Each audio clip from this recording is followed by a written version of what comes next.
भगवान श्री कृष्ण का जन्म। एक कथा। बहुत समय पहले की बात है। त्रेता युग में जब धरती पर अत्याचार और अराजकता बढ़ गई थी, तब देवताओं ने ब्रह्मा, विष्णु और महेश से मिलकर इस समस्या का समाधान करने का सोचा। इस दुष्कर समय में राक्षसों के अत्याचार के कारण धरती की स्थिति बहुत दयनीय हो गई थी। इंद्रप्रस्थ में कंस नामक एक क्रूर और अधर्मी राजा का शासन था। उसकी क्रूरता की वजह से पूरा राज्य त्रस्त था। कंस की एक बहन थी, देवकी। देवकी की शादी उग्रसेन के पुत्र वासुदेव से हुई थी। इस शादी के बाद कंस ने एक भविष्यवाणी सुनी कि देवकी के 8वें पुत्र से उसका अंत होगा।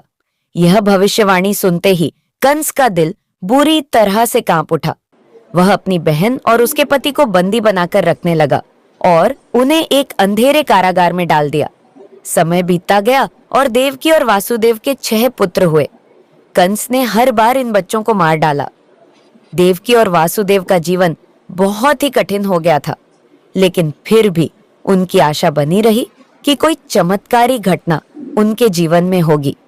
अंततः जब देवकी की 7वीं संतान गर्भ में आई, तो वह बच्चा दिव्य और अद्भुत था। यह बच्चा गर्भ में ही अद्भुत शक्ति को अनुभव कर रहा था। जब यह बच्चा गर्भ में आया, तब वासुदेव को एक दिव्य संदेश प्राप्त हुआ कि देवकी के 8वें पुत्र की जन्म की रात यह बच्चा मृत्यु के देवता कंस के अंत का कारण बनेगा। जन्म की रात आई और वातावरण में एक खास प्रकार की शांति छा गई। देवकी और वासुदेव के लिए यह रात न केवल बेहद महत्वपूर्ण थी, बल्कि उनके जीवन का सबसे महत्वपूर्ण पल भी था। देवकी ने एक सुंदर और दिव्य बच्चे को जन्म दिया।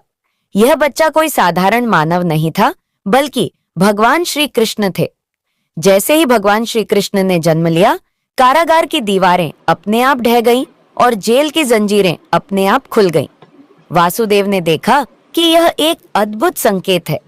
उन्होंने तुरंत सोचा कि इस समय को गंवाना नहीं चाहिए। उन्होंने अपने नवजात बेटे को गोदी में उठाया और कारागार से बाहर निकलने का प्रयास किया। उनकी राह में वे यमुना नदी तक पहुंचे। यमुना नदी उस समय उफान पर थी। वासुदेव ने सोचा कि कैसे वे इस चुनौती को पार करेंगे। तभी एक चमत्कारी घटना घटी।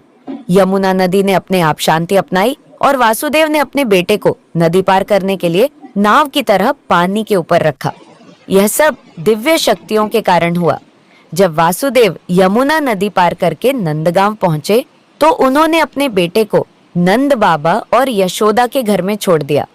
नंद बाबा और यशोदा भगवान श्री कृष्ण के अनमोल माता पिता बने।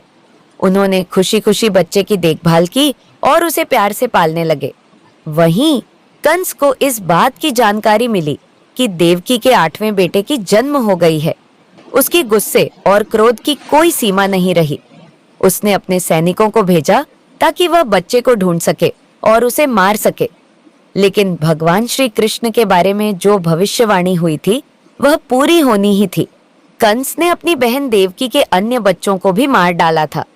वह इस बार भी अपनी तिकड़म से बच्चे को पकड़ने की कोशिश करता है, लेकिन भगवान श्री कृष्ण की शक्ति और उनके दिव्य रहस्यों के कारण कंस की सारी कोशिशें विफल हो जाती हैं।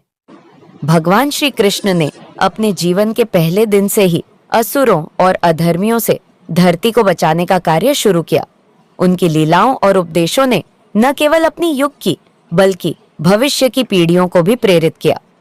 श्री कृष्ण ने अपने जीवन के दौरान अनेक अद्भुत कार्य किए। वे गोवर्धन पर्वत को अपनी छोटी अंगुली पर उठाकर धरती पर गिरने से बचाते हैं। उन्होंने गोकुल वासियों को कंस के अत्याचार से मुक्त किया और सच्चे धर्म की विजय की ओर मार्गदर्शन किया। उनकी बाल लीलाएं, गोकुल के गोकुलवासियों के साथ बिताए गए पल और रास लीला, सभी ने भक्ति और प्रेम का आदर्श स्थापित किया। भगवान श्री कृष्ण की हर क्रिया और हर लीला में एक गहरी शिक्षाओं का भंडार छुपा हुआ है।